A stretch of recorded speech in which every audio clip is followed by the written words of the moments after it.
Ilgarilari ushbu mineral organizmda 50 yoshdan keyingina yetishmasligi kuzatilgan bo'lsa, hozir bu ko'rsatkich 25-30 yoshga tushgan. Sababi ovqatimiz tarkibidagi fosfatlar, ortiqcha shakar, kanserogenlar ushbu mineralning yetishmasligiga, organizmimizdan yuvilib chiqib ketishiga sabab bo'lmoqda. Agar bu mineral yetishmasa, suyaklaringiz mo'rtlashadi yoki sinishi mumkin, belingiz qaqshab og'riydi yoki umumiy holsizlik sizda kuzatiladi. Ushbu mineral kalsiy.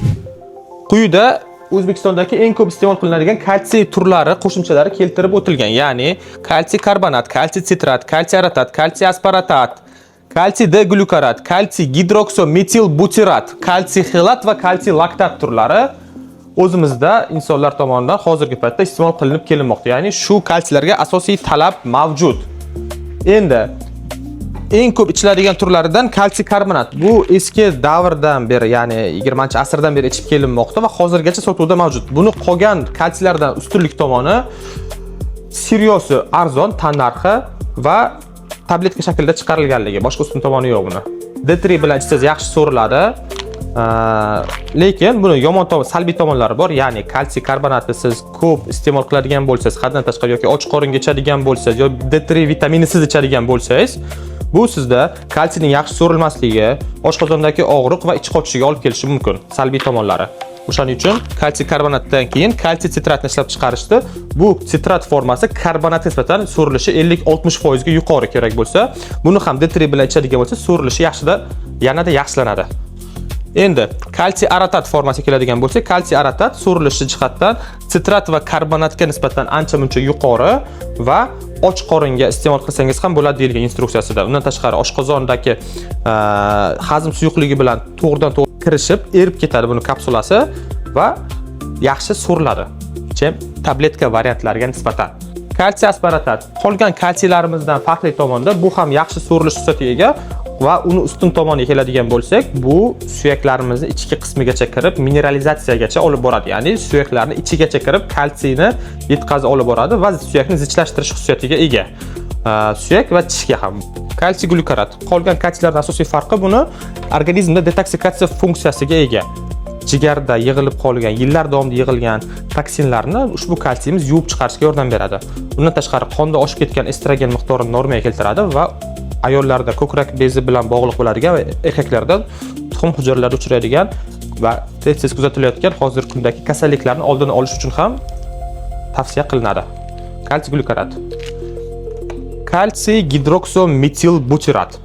Uzun nomligi uchun HMB. Buni sportsmenlar juda yaxshi ko'radi, juda yaxshi bilishadi.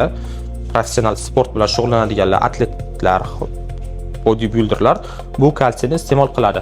Bu kalsiy asosiy funksiyasi mushaklardagi massani saqlab qolish uchun. Ya'ni ko'pchilik tana massasi sog'lom insonlar, organizmdagi yog' balansini normaga olib kelgan insonlar endi mushakni massasini saqlab qolish uchun harakat qiladi.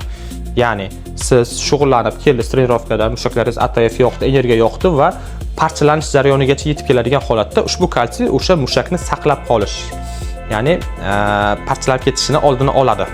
Imенно shu kalsiyimiz. Kalsiy xelatning formasi. Bu yerda kalsiy malat nazarda tutilyapti. Qolgan kalsiylardan eng yuqori darajada so'rilish xususiyatiga ega. Och qoringa ichsa bo'ladi. Bu kalsiy degani o'ziga xos xususiyatlardan biri. Oshqozon shirasisiz ham, ya'ni oshqozon suyuqligisiz ham organizmga so'rila oladi. Ya'ni och qoringa qo'rqmasdan buni ichsangiz bo'ladi. Kalsiy malatni va so'rilish darajasi eng yuqori bo'lgan, shu yerda kalsiylardan eng yuqori bo'lgan kalsiyimiz hisoblanadi. Suyaklarni zichlashtiradi va osteoporozni oldini oladi yoki osteoporoz boshlang'ich darajalariga yordam beradi. Kalsiy laktat eng nima deydi, hozirgi oxirgi pokoleniyadagi kalsiylardan hisoblanadi. Asosan bu suyaklarni mustahkamligi va tishlarning mustahkamligiga ham to'g'ridan-to'g'ri ta'sir qiladi. Bu ham zichlashtiradi, suyaklarni mustahkamlaydi, osteoporozni oldini oladi. Sizda agar quyida keltirilgan muammolardan qaysidir biri bo'ladigan bo'lsa, mutaxassis maslahati bilan kalsiyni iste'mol qilishingizni so'ragan bo'lardim.